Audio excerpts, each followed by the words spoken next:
Hey guys, this is Frozen Wish Stews here and welcome back to another video. And today guys, I am going to be giving you my quick thoughts on the Oscars at 2025. Now, it's not going to be a big video and yeah, it's not going to be a big one. It's just that I just want to give you guys, well, my quick thoughts on it because why would I not make a video about talking about the Oscars, especially this year. Now, I am actually in the mall right now. You could probably hear some noises, yeah, but I don't have time to do this at home. I got other videos planned, and yeah, I spent the day watching the Oscars the whole morning. And believe it or not, guys, I'm about to watch one of the Oscar contender films. Although this one did not win anything, it's a complete unknown. I did watch the film online back in January, but now I'm seeing it in theaters. I actually did want to watch this one in theaters, and just like my showing of Nosferatu last Friday, which I did, I watched it. I'm not going to do a theater reaction for it, so just you know. So, anyways, yeah. Now, what are my thoughts on the Oscars at 2025? Well, I'm gonna start. I am overall satisfied. I gotta say, I am really satisfied. And despite the controversy surrounding the Oscar nomination announcements, I think this year's Oscars definitely exceeded my expectations. I will say this: when it comes to the ceremony itself, I think this is one of the best yet. Again, as an Oscars ceremony, it's one of my favorites yet. Mainly because it's just I have not had much fun watching the Oscars since Oscars 2017. Yeah, I haven't had this much fun. And I think this simply might be one of the best yet. And I had no complaints about it. I was engaged all the way through. And yeah, Conan O'Brien is the best Oscars host yet. I think he was fantastic. And he's now one of my favorite comedians of all time. This guy, he always lands with his humor. Sure, I mean, I don't hate Jimmy Kimmel. I think that he's fine. And the other Jimmy guy, which I forgot the name honestly, but yeah, Jimmy Kimmel is a decent host, but besides him, yeah, I mean the Oscars have had some lackluster hosts. I mean, I didn't hate Jimmy Kimmel from last year, honestly, but Conan O'Brien is superior. He is the definitive Oscars host for me now. I have never laughed so hard at an Oscars opening speech jokes like ever. I have never laughed this hard. Yeah, Conan O'Brien, yeah, you're a freaking genius for the comedy you've come up with. Also, the performances were bangers as well. Banger performances. Although not as much performances as I thought. Yeah, I think two highlights in particular were the Ariana Grande and Cynthia Erivo performing Wicked songs at the actual opening, which is insane. And also we got the Bond tribute, which is probably one of my favorite parts of the ceremony. Maybe my favorite part of the ceremony. I said maybe, like right up there. Yeah, it makes me miss being a fan of Bond. I'm still a fan of Bond, but yeah, that performance really made me miss that feeling of Bond.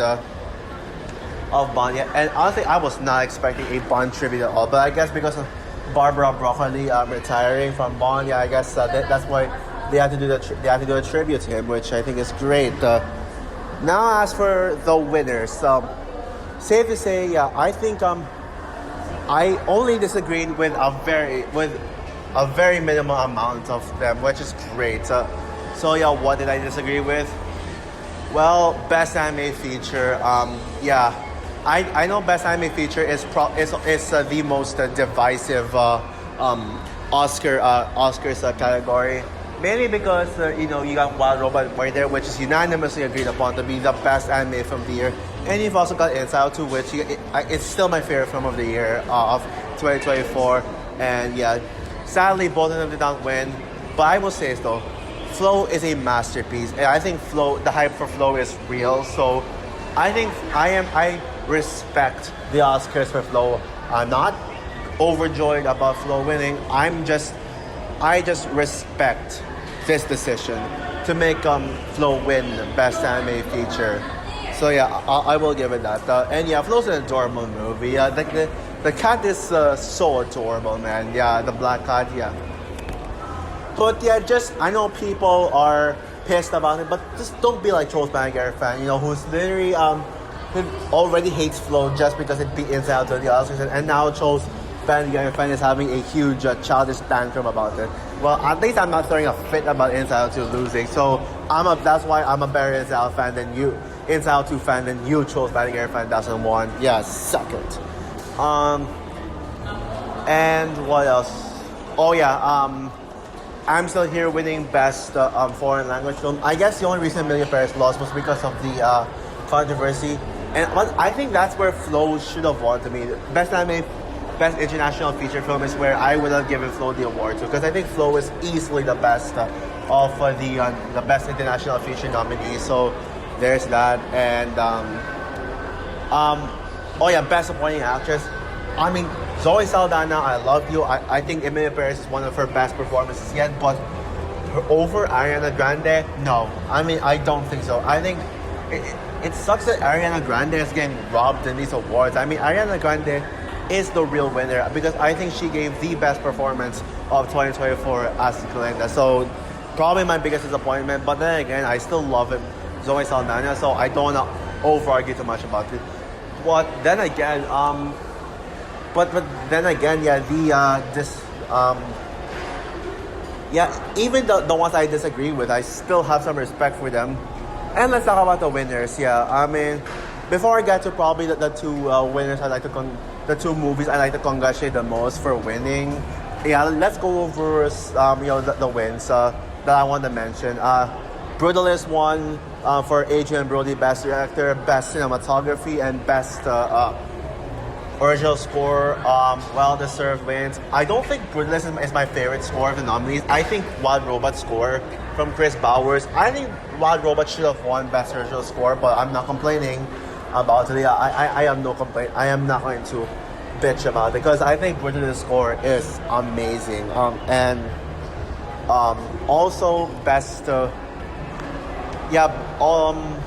Conclave for Best Adapted Screenplay. I think Conclave Screenplay is good. I think there was a better winner somewhere, but I just can't really point a finger to it. But Conclave, though, I saw that coming. And also the Substance for Best Makeup and Hairstyling, I actually agree with that. I think that's also my pick for Best Makeup and Hairstyling, spoiler alert. And I'm glad the Substance, my favorite horror film of 2024, won something. And what else? Oh, Dune Part 2 for Best Visual Effects and Best Sound. So, I don't know about best sound. Well, I mean, yeah, not very predictable. It could have gone to something else, but I'm glad it did. Best visual effects was obvious. We all knew the Dune Part 2 was going to win Best Visual Effects, but and it deserves it. It is the best, the most visually stunning movie of 2024, no doubt about that. But the two movies I want to congratulate the most are Wicked and Anora. So for Wicked, Best Costume Design and Best Production Design, I called it that those were going to be the awards that Wicked was going to win. Although I wish Wicked won more awards than just those two, but I'm glad that Wicked actually got something, because Wicked is my favorite Oscar contender film. You all know that, so happy for that.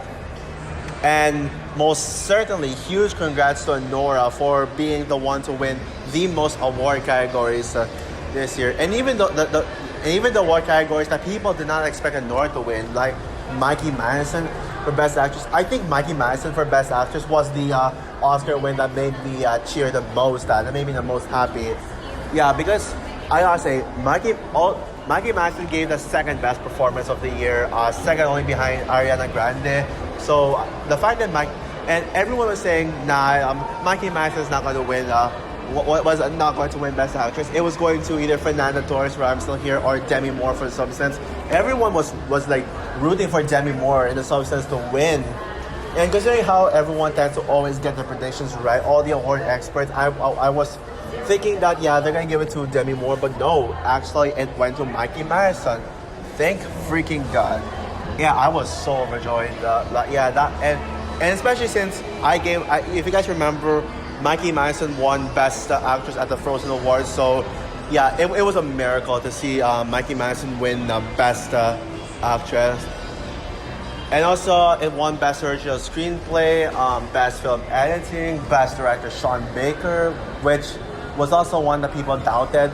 People thought was going to Brady Corbet, but I'm happy Sean Baker won. And Best Picture. Yeah, I mean, ever since I saw Nor for the first time in theaters, I knew that this is going to be the Best Picture winner. Yes, it's not my favorite film of 2014, but 2024, but it is certainly in my top 5 for sure. So yeah, so huge congrats to them. I think this is a great Oscars year overall, and I am very satisfied because, yeah, and so for my thoughts on the Oscars 2025. I think this year will probably divide people, but I don't care. I think this would be my top 5 favorite Oscars year for sure. So is it my favorite though? I'll have to think about it. I mean, I'd say the Oscars 2023 will still be my favorite Oscars year of the decade, mainly because of Everything Everywhere All at Once winning.